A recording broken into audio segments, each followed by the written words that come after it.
just want to point out that Lori was going to be helping her, but we just found out that Lori is sick, so Kathy, excellent. Thank you so much. Oh, Independence Day. One of my favorite movies. This is not going to be a movie talk. I just thought I'd have to say that. I was in the gym on Saturday, and they showed movies, and I walk up, and what are they showing? Independence Day, of course. Murder and Mayhem. Thank you so much for coming out on July 4th, our July 4th weekend, our Independence Day weekend, because a lot of people are gone, but I'm glad y'all are here.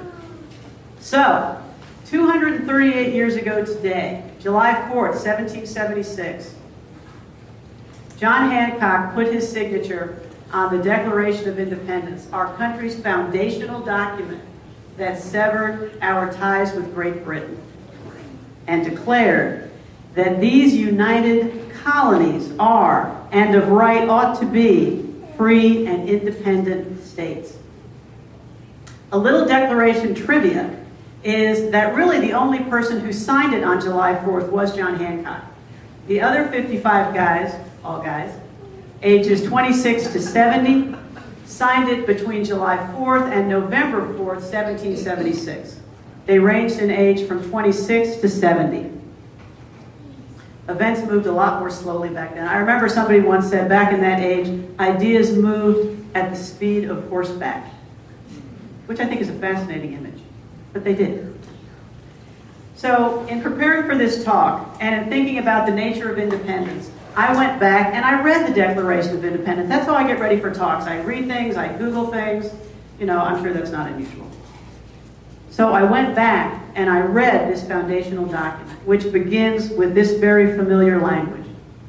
When in the course of human events, it becomes necessary for one people to dissolve the political bands which have connected them with another, and to assume among the powers of the earth the separate and equal station to which the laws of nature and of nature's God entitle them. A decent respect to the opinions of mankind requires that they should declare the causes which impel them to the separation. Thomas Jefferson drafted this. It's a beautiful document. But what happens after that is he goes on to list the numerous abuses and injustices that the colonists felt that Great Britain and King George had visited upon them, and which they were saying, we have had enough. It was our document when we basically said we had had enough. Now, the Declaration was a political document.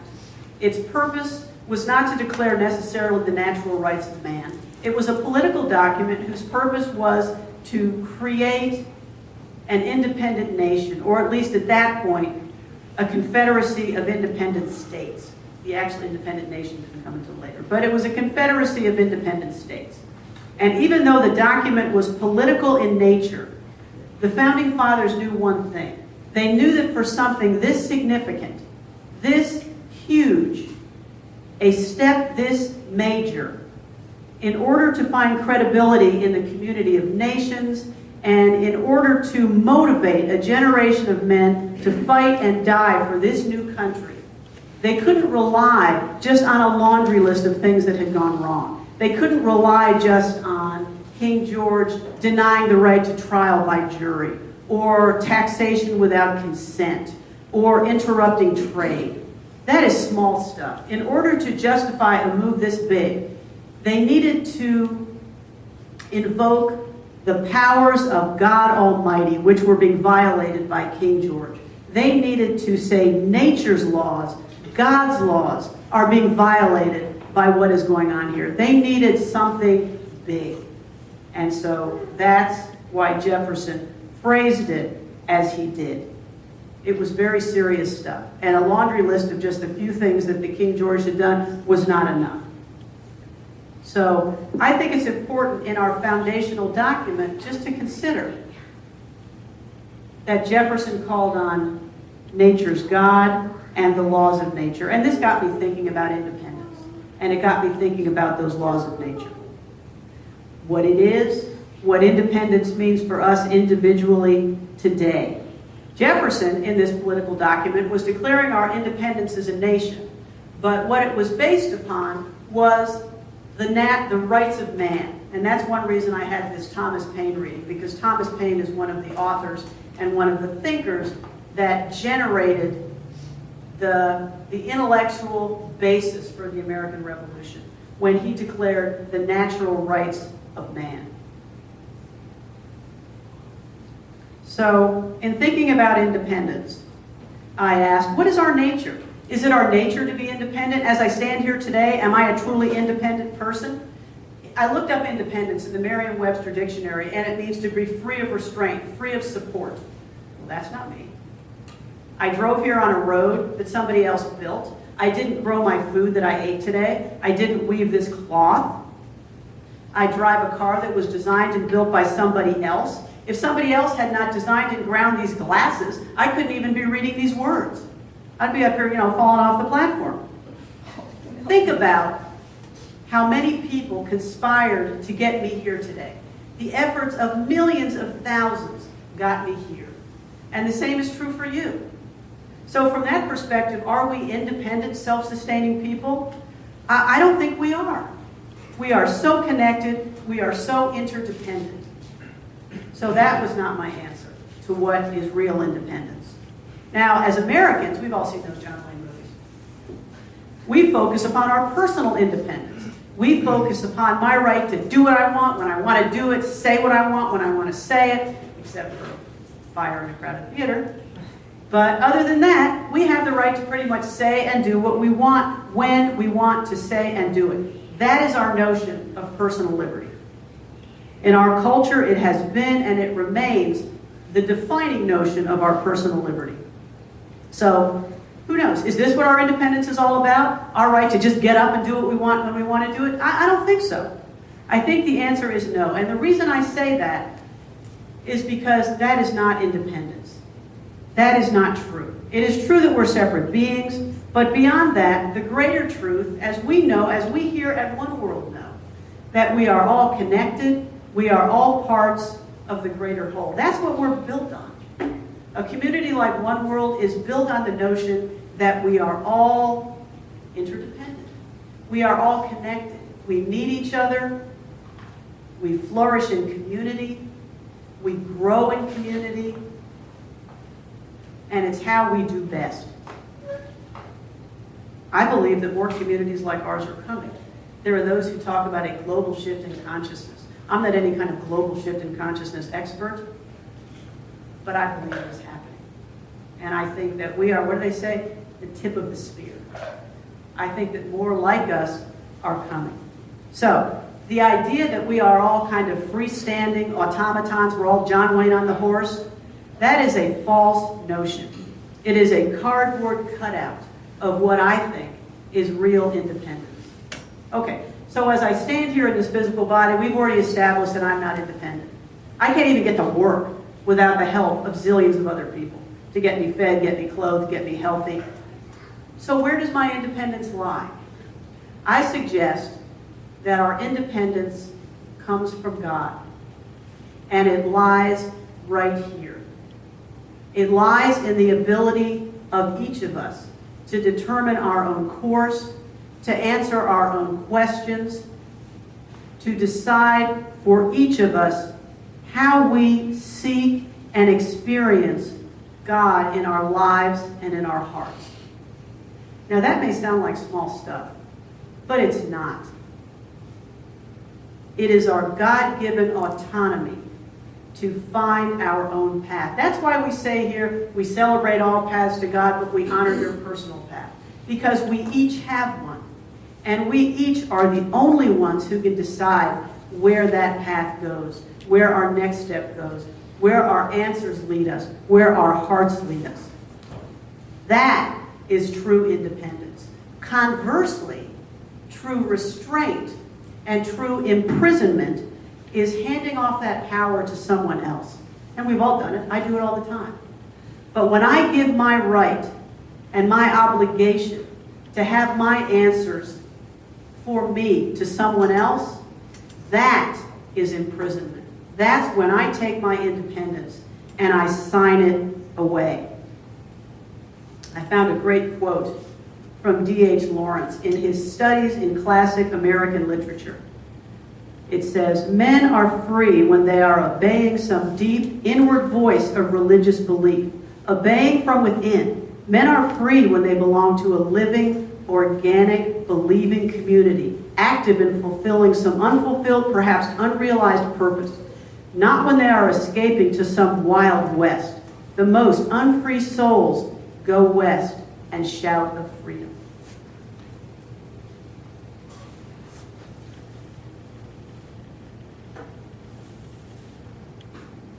We come together every week here, and we even recite our shared mission and our shared vision.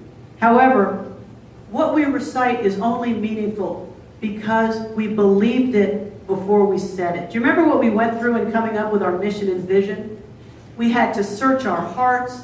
We had to search individually and in community to find out what it is we believed and to articulate what we believe.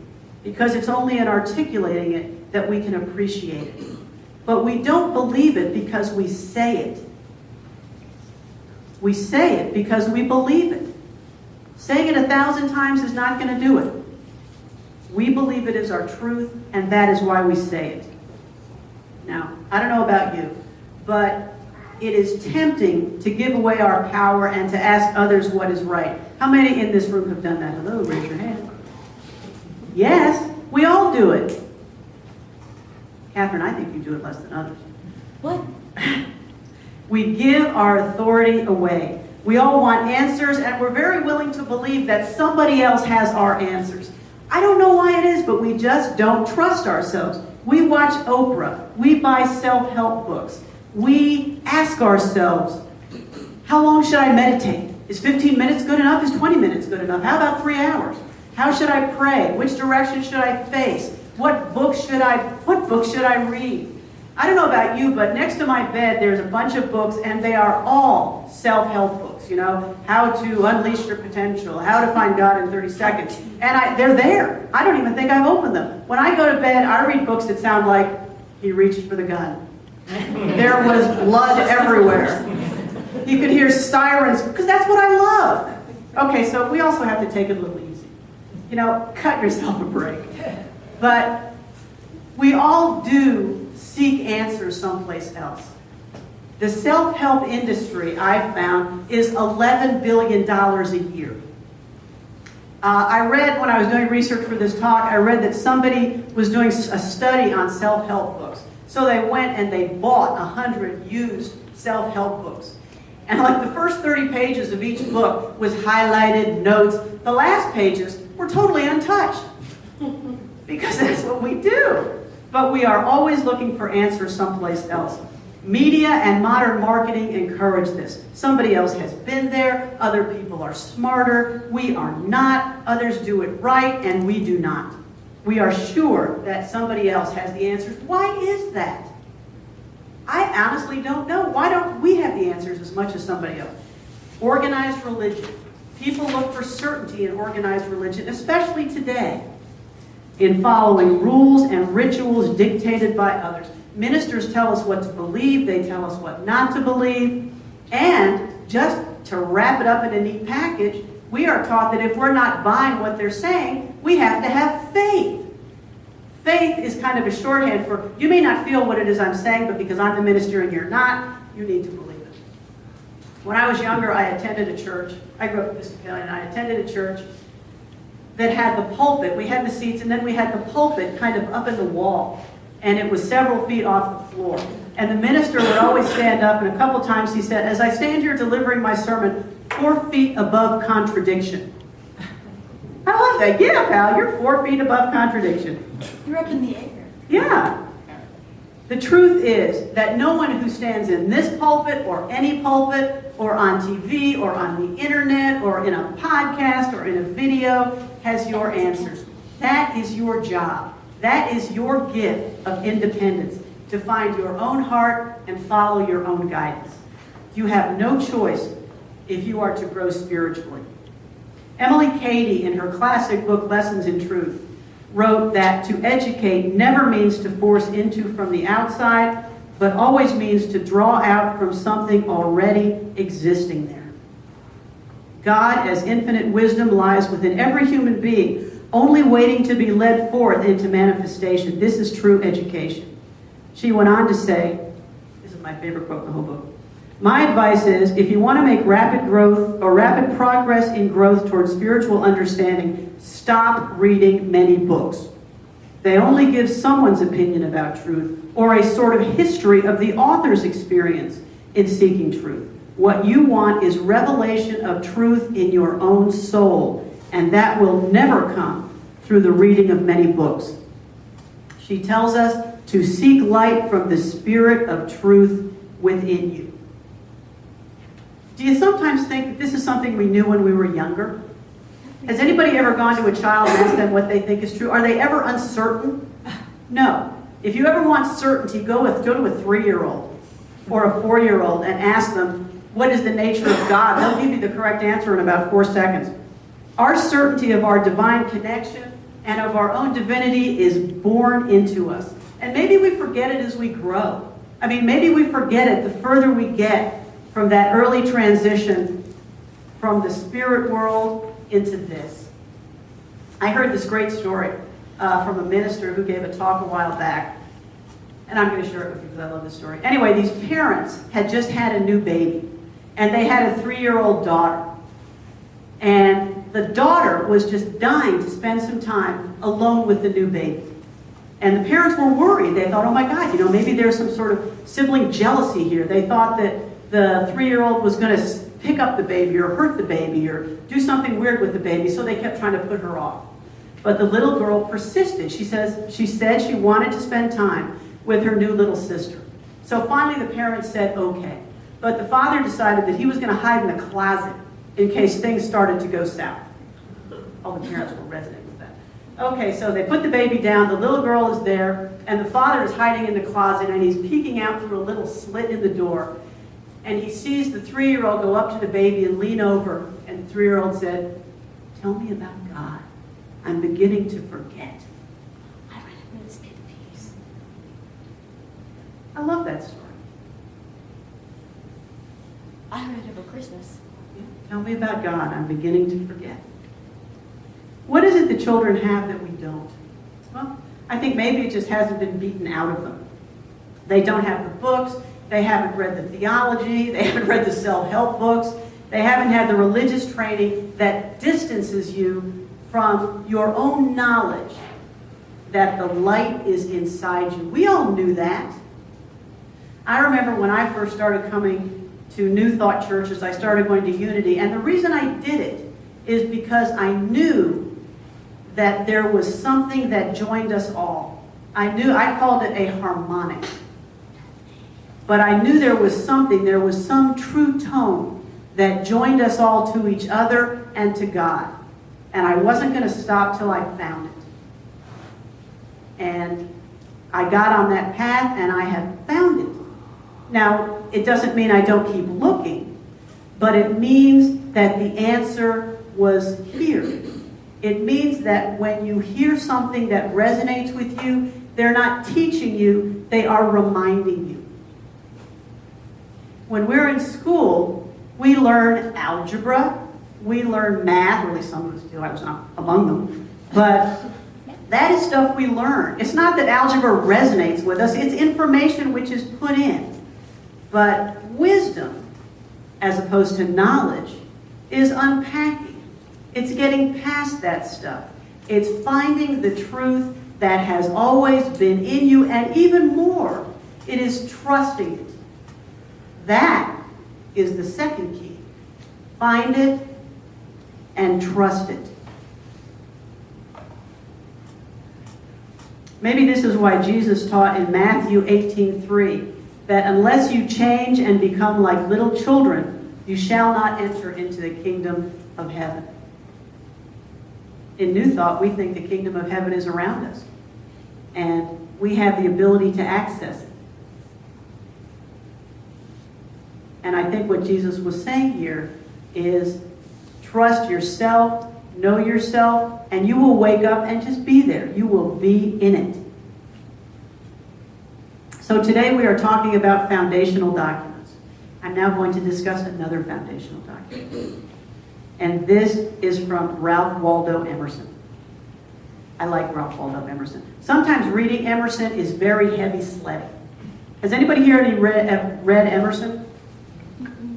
Okay, everybody who thinks it's heavy sledding, raise your hand. Hello. Anyway, on July 15, 1838, only 62 years after Jefferson drafted the Declaration of Independence, Ralph Waldo Emerson gave an address to the graduating class of the Harvard Divinity School. This audience here is huge compared to Emerson's audience. The graduating class of Harvard had 7 graduates. 6 of them showed up. Okay, so maybe their parents came, and maybe, somebody else dropped in. But it was a small audience. But it doesn't matter. The speech he gave, which is known, strangely, as the Divinity School Address, was just as radical a document as the Declaration of Independence. It was Emerson's nailing of the theses, like Martin Luther, to the wall, to the door of the Wittenberg Cathedral. It was him saying to organized religion, you people have it wrong. And that speech to 7 people was his way of communicating that. Emerson was a transcendentalist, and that school of thought was foundational in the development of religious science, divine science, and unity. If you have a second, read the speech. Actually, it'll be many seconds. But if you have some time, read the speech. I recommend it to you highly. Emerson's goal in the Divinity School Address was to urge the new ministers to place their focus on the nourishment of each human soul, realizing that God dwelt within them and not in the dry, fossilized religion that was presently being practiced.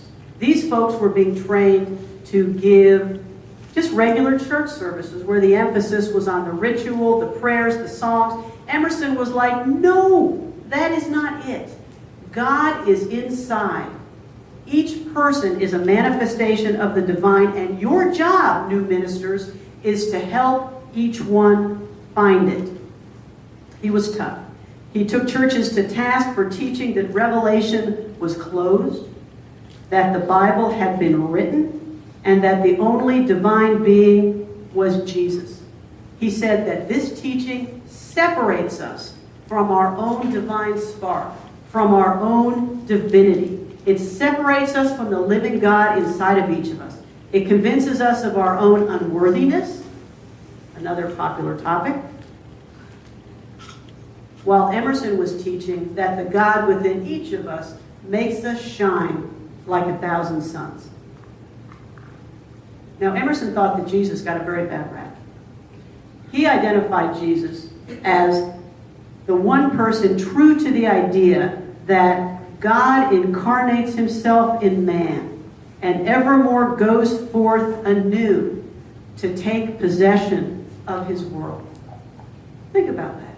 Evermore goes forth anew to take possession of his world.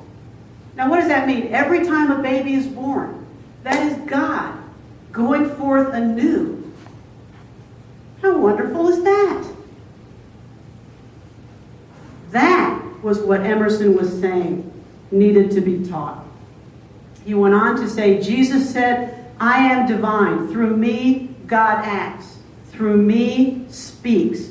Would you see God, see me, or see thee when thou thinkest as I think? What is he saying here? I think he's saying that Jesus was divine, and so are you. You just need to know it. If you can think as Jesus did, knowing your own divinity, God will act and speak through you as well. He said the need was never greater of new revelation than now. And Emerson believed that that revelation could come. He wrote, let me admonish you, first of all, to go alone, to refuse the good models, even though which are sacred in the imagination of men, and dare to love God without mediator or veils. Thank God for these good men, but also say, I also am a man. He said the imitator dooms himself to mediocrity. He says the inventor who invents something is true to himself and is a manifestation of God because he is doing what he is wired to do. but the imitator is doomed to mediocrity. Jesus knew also that the answers were within. Listen to this story from Matthew 16, verses 13 through 17. Now, when Jesus came into the district of Caesarea Philippi, he asked his disciples, "Who do people say the Son of Man is?" And they said, "Well, some say John the Baptist, but others Elijah, and still others Jeremiah or one of the prophets." He said to them, "But who do you say I am?" Simon Peter answered, "You are the Messiah, the Son of the living God." And Jesus answered him, "Blessed are you, Simon, son of Jonah, for flesh and blood has not revealed this to you, but my Father in heaven. So who do you say I am?" That was his question. That was the key question. Forget what these other people say. Who do you say I am? And then when Simon said, "You are the Messiah, the Son of the living God," "Blessed are you, Simon, son of Jonah, because you got that message from your heart, from my Father in heaven, not from flesh and blood, not from other men."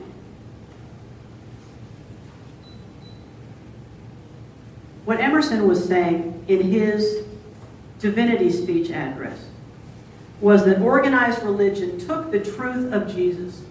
And if Emerson had been born in this time, he wouldn't limit it to Jesus. He would talk about Buddha, he would talk about Hindu, he would talk about Krishna, he would talk about Lao Tzu. If he were here, I think he would be a member of this interfaith community. I have no doubt. But he was disappointed that churches took this truth and instead of shouting from the rooftops the truth of what Jesus was saying, they twisted it into a veneration of the person of Jesus. We're not enough. We're not allowed to be divine. We have to get on our knees and worship this person of Jesus because he was divine and we are not. That is not the truth of God in each of us that Emerson saw. Trust yourself to find your own answers. Nobody else can give them to you. It is your right. It is your joy. It is also your obligation. There's no other way. They are within you, and no one else's answers work for you. Unless they prompt you to remember your own answers. It doesn't mean we don't read books. It means that we read them, we learn. But what we take away is what they remind us of, because the answers are here. Our job is to unpack the light and the truth within each of us. So let's think for a minute about ritual. This is what is so great about this community, because we have the opportunity to experience many different types of ritual, many forms, many different faith traditions. And was Emerson saying, let's just get away with ritual, we don't need it, we're just all going to sit in a corner and find our own answers? No. What he was saying is that ritual is empty and meaningless if that's all it is. If we take our souls and our energy and we bring them to each act of ritual, it is alive and it is new. There's a ritual in the Hindu tradition, it's called Ahinotra, I think.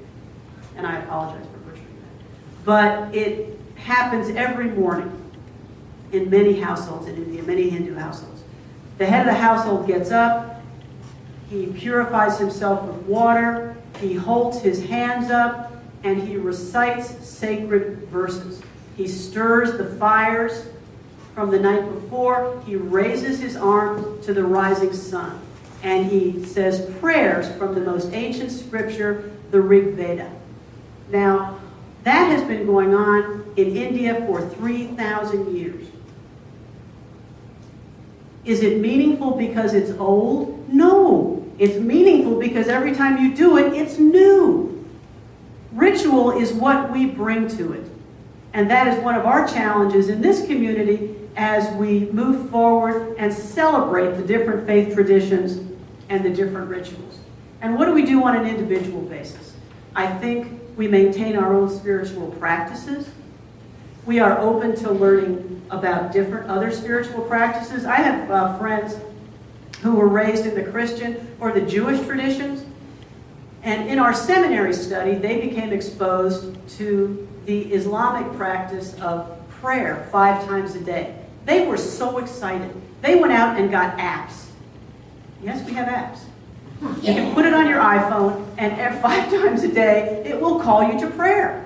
And they were like, this is great. So what they did is, even though they were not from that tradition, they took that tradition and they integrated it in their own. And it helped them along their individual spiritual paths. Many here in our culture, in the West, will meditate, will pray, will light candles, will do something to take the time and find that connection with God. Because that is the exercise of our true independence. That is how we know that we are free, unrestrained, divine beings and lights of God on our own. Ram Dass taught, the spiritual journey is individual, highly personal. It can't be organized or regulated. It isn't true that everyone should follow one path. Listen to your own truth. That is real independence. It doesn't matter that you don't grow your food or that you don't make your own clothes. What matters is that you follow your own heart. So let's take that into meditation.